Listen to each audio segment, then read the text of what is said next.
हम टॉपिक पढ़ रहे हैं ड्यू डिलीजेंस, चैप्टर नंबर 16 का ऑडिट। ठीक है, तो इसमें ड्यू डिलीजेंस में जो बेसिक रूल जो है वो ये क्या है कि ये ड्यू डिलीजेंस हमारे को कब लेनी पड़ेगी।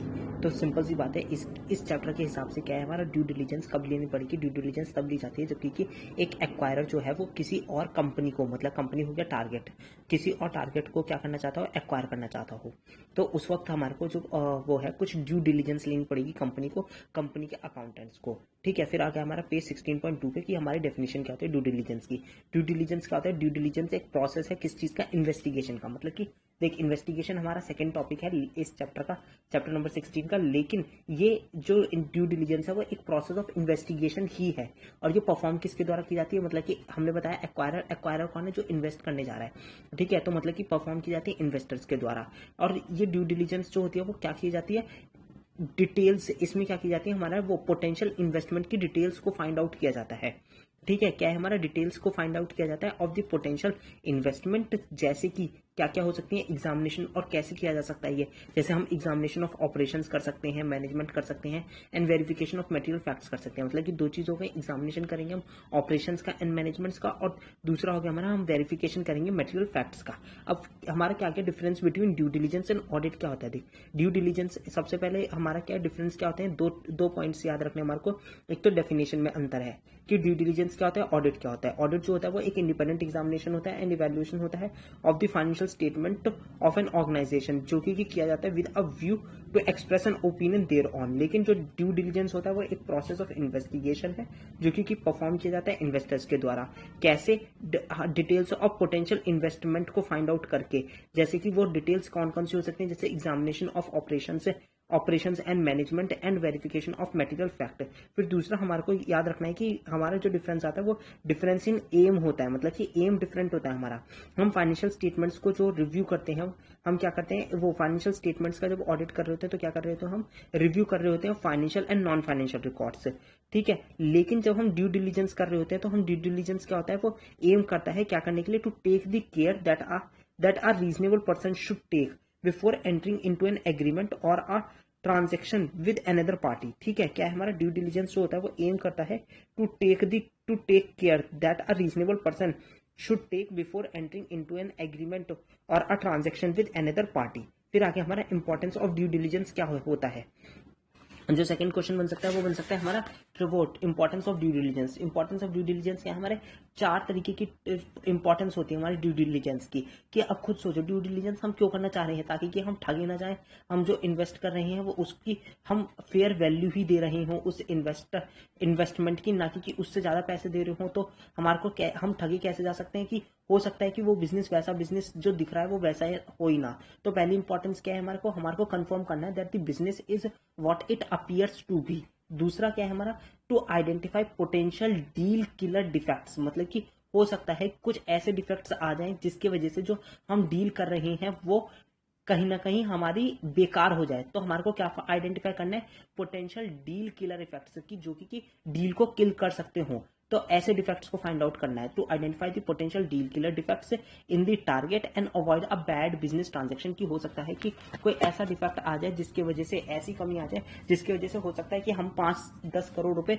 कम देते अपने टारगेट को। ठीक है, तो हमारे को क्या पोटेंशियल आइडेंटिफाई करना है पोटेंशियल डील किलर डिफेक्ट्स। फिर तीसरा पॉइंट आ गया हमारे को क्या करना है, इंफॉर्मेशन लेनी है that is useful for valuing the assets and negotiating the price concessions. ठीक है, हमारे को तीसरा पॉइंट में इंफॉर्मेशन गेन करनी है that is useful for valuing the assets and negotiating the price concessions. और चौथा पॉइंट हो गया हमारे को वेरीफाई करना है दैट द ट्रांजेक्शन कंप्लाई करते हो विद द इन्वेस्टमेंट और एक्विजिशन क्राइटेरिया। मतलब क्या है हमारा, कि जैसे जो ये बड़ी बड़ी कंपनीज होती हैं, इन्होंने भी एक क्राइटेरिया सेट करा हुआ होता है कि जब हम इन्वेस्टमेंट करेंगे या फिर एक्विजिशन करेंगे तो हम इस क्राइटेरिया के अकॉर्डिंग ही करेंगे। कि मान लो हम 100 करोड़ रुपए से ऊपर की कंपनी नहीं खरीदेंगे। हम अगर दो कंपनियां हैं 50 करोड़ की, 50 करोड़ की एक है, दूसरी 50 करोड़ की, दूसरी 70 करोड़ रुपए की है, और एक कंपनी है 1 करोड़ 10 करोड़ वो 110 करोड़ रुपए की, तो हम 50 और 70 वाले को ज्यादा प्रेफरेंस देंगे ताकि कि हम डिस्ट्रीब्यूट कर सकें अपने जो रिस्क हैं उन सब चीजों को। तो हमारे को ये भी वेरीफाई करनी है कि क्या जो ट्रांजैक्शन है वो कंप्लाई कर रही है विद द इन्वेस्टमेंट और एक्विजिशन क्राइटेरिया।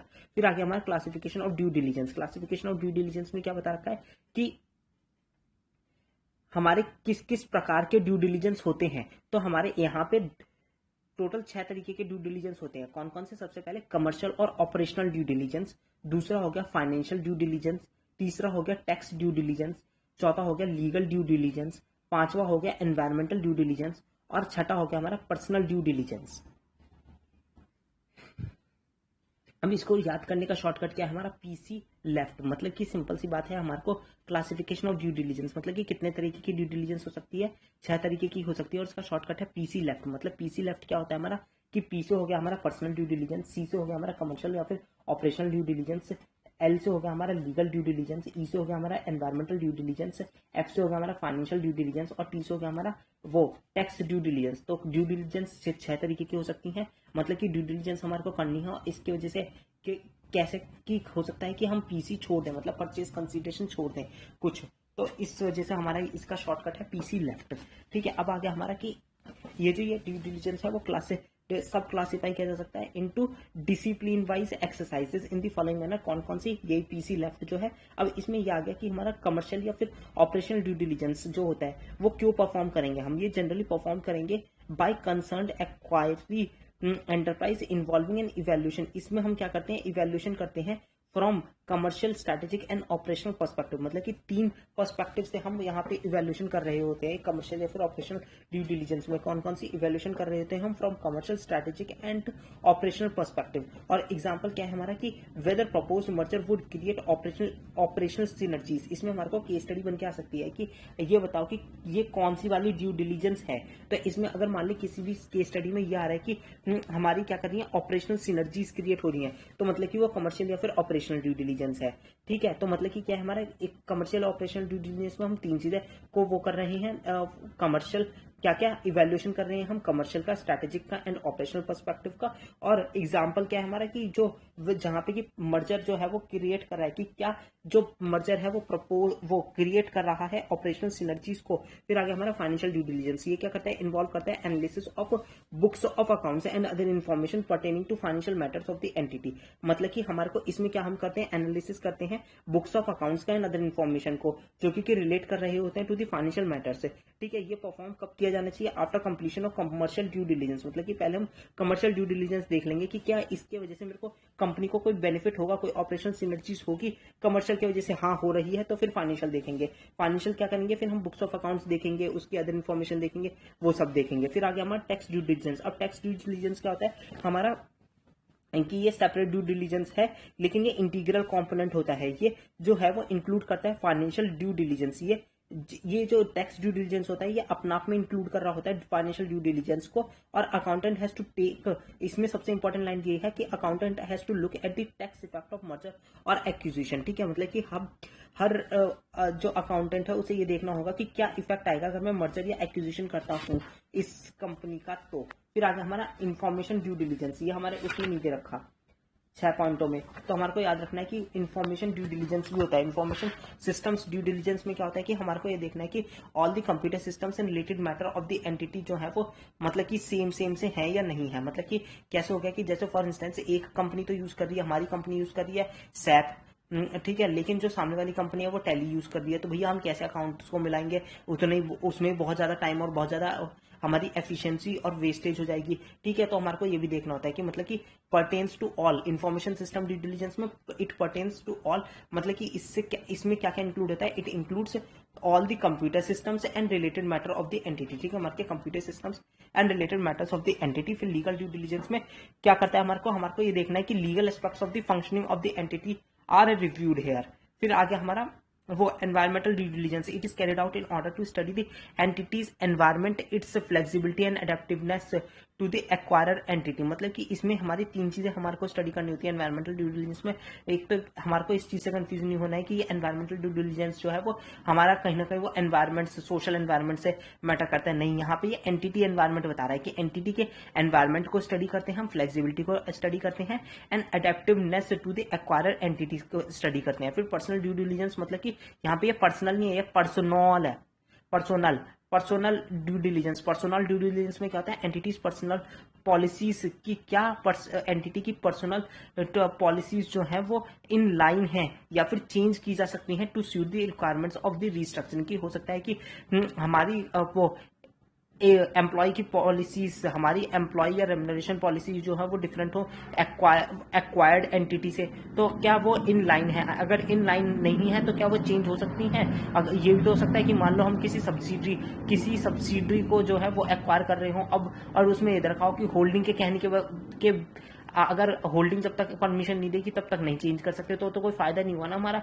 कहीं ना कहीं एक्वायर करने का। तो इसलिए हमारे को ये देखना है कि are in line and can be change to suit the requirements of the restructuring. अब आ जाते हैं हम scope of financial due diligence पे कि हमारे क्या क्या स्कोप होते हैं फाइनेंशियल ड्यू डिलीजेंस के।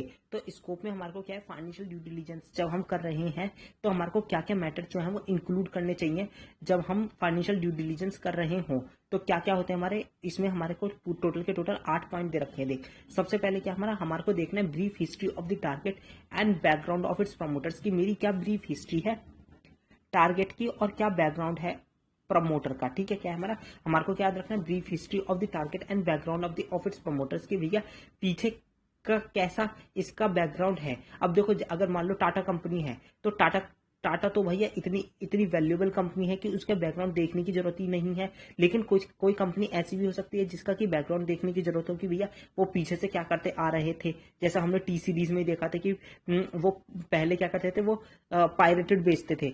तो हमारे को उसका बैकग्राउंड देखना बहुत इंपॉर्टेंट है ताकि कि हम उसके नस से वाकिफ हो सकें। ठीक है, उसके बाद दूसरा क्या है हमारे को, अब देखो सिंपल सी बात है, बैकग्राउंड देख लिया, मतलब बैकग्राउंड क्या है हमारे को याद आना चाहिए विकिपीडिया। इसको हमारे को बिल्कुल ऐसे रखना है कि जैसे हम अपने ही खुद की चीजें कर रहे हों। ठीक है, तो हमारे को सबसे पहले विकिपीडिया पे जाना है। जैसे हमारी कोई कंपनी आती है कि हमारे को उसे एक्वायर करना है, उसके बाद हमारे को क्या करना है, फाइनेंशियल स्टेटमेंट्स देखने हैं। फाइनेंशियल स्टेटमेंट्स देखने, फाइनेंशियल स्टेटमेंट्स में देखो क्या क्या होगा हमारा। सिंपल सी बात है, सबसे पहले एक तो वो हो रहा होगा हमारा प्रॉफिट एंड लॉस होगा। प्रॉफिट एंड लॉस होगा मतलब कि फाइनेंशियल प्रोजेक्शन होगा उसके अंदर। ठीक है, फाइनेंशियल प्रोजेक्शन। फिर क्या हो रहा होगा हमारा, नोट्स टू अकाउंट्स होंगे।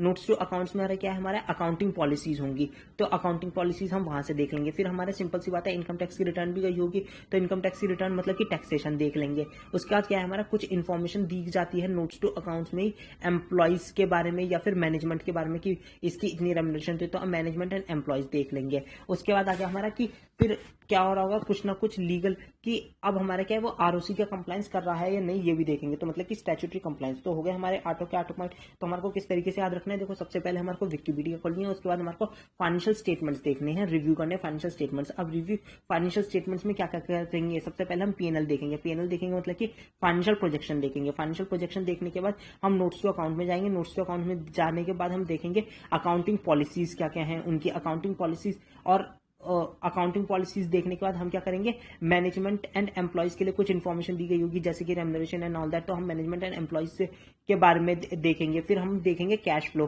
फिर कैश फ्लो देखने के बाद हम क्या देखेंगे कि आरओसी का कंप्लायंस कर भी रहा है कंपनी या नहीं, तो मतलब कि स्टैट्यूटरी कंप्लायंस, इसको हम उसमें भी याद रख सकते हैं। विकिपीडिया के बाद हम वहां पे देख रहे हैं उसकी साइट पे, आरओसी की साइट पे जाके देख रहे हैं स्टैट्यूटरी कंप्लायंस। ठीक है, अब आ जाते हैं हम brief history of the target and background. अब हम brief history of the target and background of its promoters में क्या देखेंगे, देखो सिंपल सी बात है, नेचर ऑफ बिजनेस क्या है उसकी। तो नेचर ऑफ बिजनेस में किस तरीके की हो सकती है भाई, मैन्युफैक्चरर हो सकता है, होलसेलर हो सकता है, फाइनेंशियल सर्विसेज प्रोवाइडर हो सकता है, इंपोर्ट एक्सपोर्ट का काम कर रहा हो सकता है। ठीक है, दूसरा क्या है, location of production facilities, warehouses, office कहाँ हैं उसके। तीसरा एम्प्लॉयमेंट देखेंगे कि by location, supply, wage levels क्या है, यूनियन कॉन्ट्रैक्ट्स क्या क्या है उसके। फिर हम products and services and markets देख रहे होंगे उसके कि क्या क्या प्रोडक्ट्स हैं उसके अपने। फिर हम देखेंगे कि हमारी कोई हमने फ्रेंचाइजीज या फिर लाइसेंस या पेटेंट्स तो नहीं दे रखे। फिर इन्वेंट्रीज देखेंगे कि लोकेशन कहाँ पे क्या कितनी लोकेशन में इन्वेंट्री है, असलियत में इन्वेंट्री है भी या नहीं है, हो सकता है हमने ऐसे दिखा रखी हो इन्वेंट्री। ठीक है, फिर आगे हमारा इम्पोर्ट वो इंपॉर्टेंट एक्सपेंस कैटेगरीज कौन कौन सी हैं, रिसर्च एंड डेवलपमेंट देखेंगे, ये सब देखेंगे। फिर आगे हमारा अकाउंटिंग पॉलिसीज। तो अकाउंटिंग पॉलिसीज में सिंपल यही है कि हमारे को जो अकाउंटेंट है उसे स्टडी करनी चाहिए अकाउंटिंग पॉलिसीज से। ठीक है, कि क्या अकाउंटिंग पॉलिसीज जो है वो इन लाइन विद हमारी पॉलिसीज हैं भी या नहीं है। और ये भी देखना चाहिए कि कोई material changes in accounting policies in the period subjected to review very carefully. मतलब कि क्या है, हो गया कि कोई मटेरियल चेंजेस तो नहीं किए हैं कि रिसेंटली हम लोग का मटेरियल चेंज कर दिया हो जिसकी वजह से हमारे जो इस साल की बैलेंस शीट के फिगर्स हों वो इन्फ्लेट कर गई हों। जैसे कि मान लो इन्वेंट्री में चेंज कर दिया हमने, वेटेड एवरेज से फीफो कर दिया या फिर लीफो कर दिया, तो हमारे को वो भी देखना है। फिर आगे हमारे रिव्यू ऑफ फाइनेंशियल स्टेटमेंट्स की, हमारे को रिव्यू करना चाहिए फाइनेंशियल स्टेटमेंट्स को, ठीक है।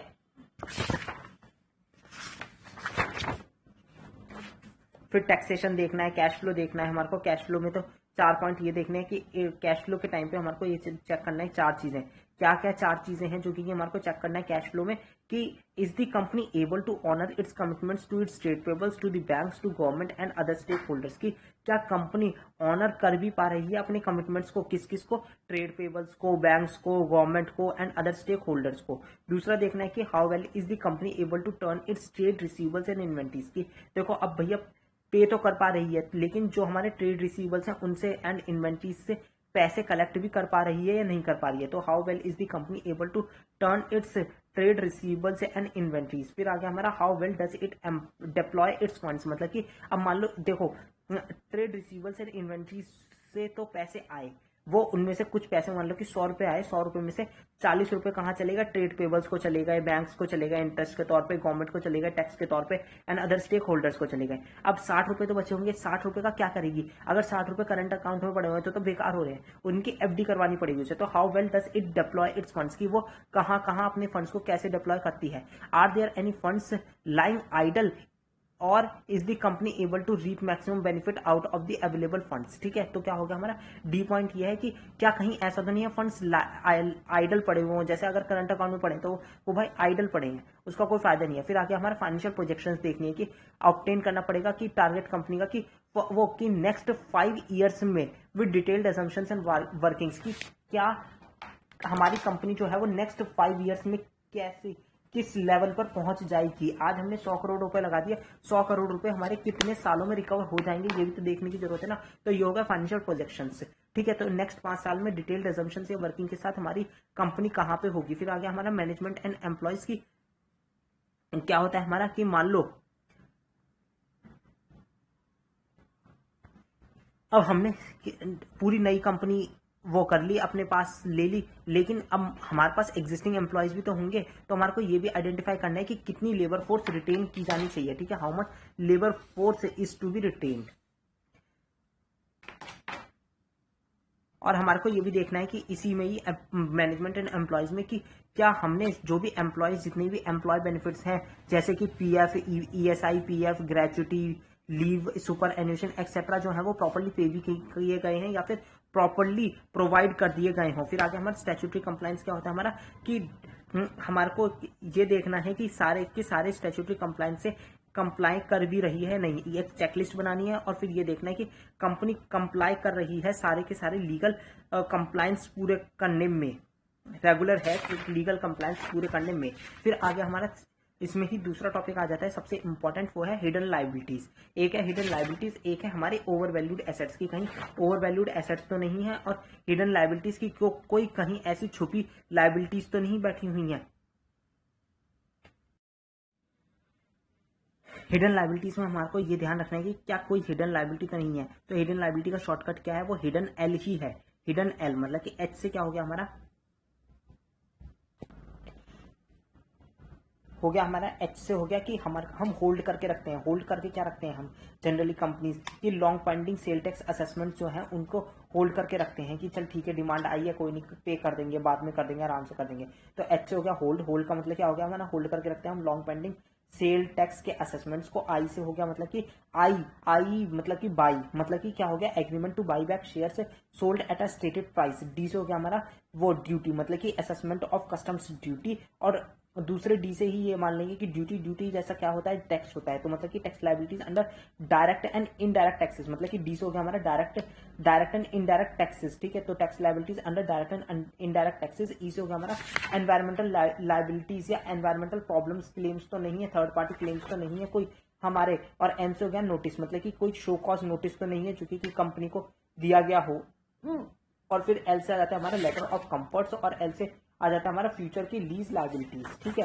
फिर आगे हमारा ओवर वैल्यूड एसेट। अब ओवर वैल्यूड एसेट जो है वो हमारा जनवरी 2021 में पूछ लिया जाए तो जनरली आने के चांसेस नहीं है, लेकिन तो भी देख लेते हैं कि अब मान लो ओवर वैल्यूड एसेट हो सकता है कि हमने ट्रेड रिसीवेबल्स क्रिएट करके रख रखे हों, लेकिन वो असलियत में कलेक्टेड या फिर कलेक्टेबल ना हो, मतलब कि अनकलेक्टेड या फिर अनकलेक्टेबल ट्रेड रिसीवेबल्स। फिर आगे हमारा लिटिगेटेड एसेट्स एंड प्रॉपर्टी, मतलब कि कोई एसेट या प्रॉपर्टी है उस पर लिटिगेशन चल रहा है, हमने क्या किया था, रिश्वत देके पैसे देके खरीद तो ली, लेकिन उस पर लिटिगेशन चल रहा है, तो कहीं ना कहीं वो तो फ्यूचर में हमारी होगी ही नहीं ना। तो मतलब कि litigated asset and liability, asset and property जो है वो हमारी कहीं ना कहीं ओवर वैल्यूड एसेट हो गया। फिर आगे हमारा डेफर्ड रेवेन्यू एक्सपेंडिचर की, हो सकता है कि हमने वो एक्सपेंस पहले कर दिया, लेकिन अब उसका हमारे को मतलब कि हर साल बेनिफिट मिल रहा हो, तो उसे हो गया डेफर्ड रेवेन्यू एक्सपेंडिचर, लेकिन उससे टैक्स में तो मेरा कोई बेनिफिट नहीं मिलने वाला, तो डेफर्ड रेवेन्यू एक्सपेंडिचर हो गया। फिर वहां क्या इंटेंजिबल्स ऑफ नो वैल्यू, की हो सकता है हमने कोई इंटेंजिबल खरीदा हो लेकिन आज उसकी कोई वैल्यू ना हो, लेकिन वो बुक्स में एसेट की तरह खड़ा हुआ होगा, तो इंटेंजिबल्स ऑफ नो वैल्यू, ठीक है, ये हो गया हमारा ओवर वैल्यूड एसेट।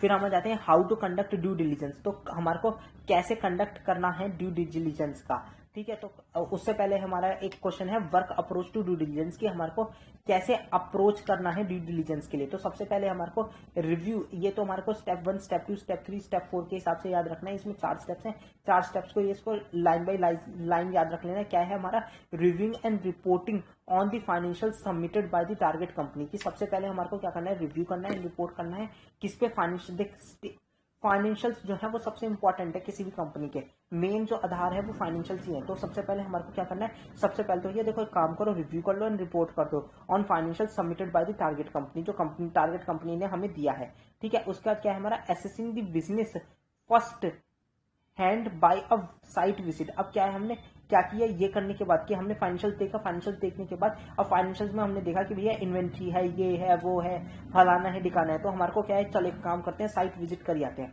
तो assessing the business first hand by a site visit हमारे इफ एप्लीकेबल, कि हमारे को अगर साइट विजिट करने की जरूरत है तो हम कर लेंगे। फिर आगे हमारा working through the due diligence process with the acquisition company और investor by defining the key areas. अब क्या है, हमने ये डिफाइन कर लिया की एरियाज की, इन पे जब हम कर रहे होंगे तो की एरियाज पे फोकस कर रहे होंगे।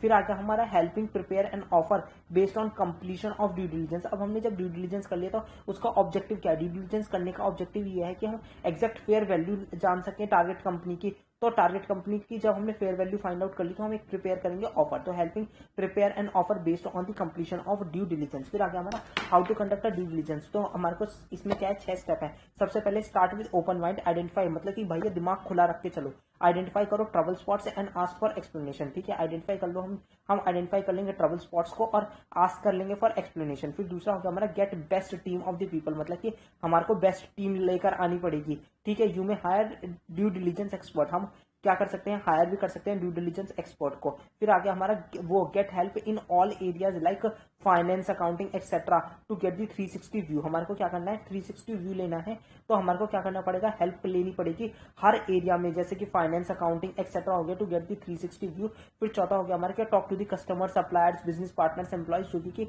ग्रेट रिसोर्स होते हैं। फिर आगे हमारा पांचवा, take a risk management approach, हमारे को एक रिस्क मैनेजमेंट अप्रोच करनी पड़ेगी कि अगर मान लो कुछ रिस्क आता भी है तो उसे हम मैनेज कर जाए, कोई चीजें हो तो हम मैनेज कर सकते हो। फिर हम क्या करेंगे, प्रिपेयर करेंगे comprehensive report detailing compliances and substantive risk and issues.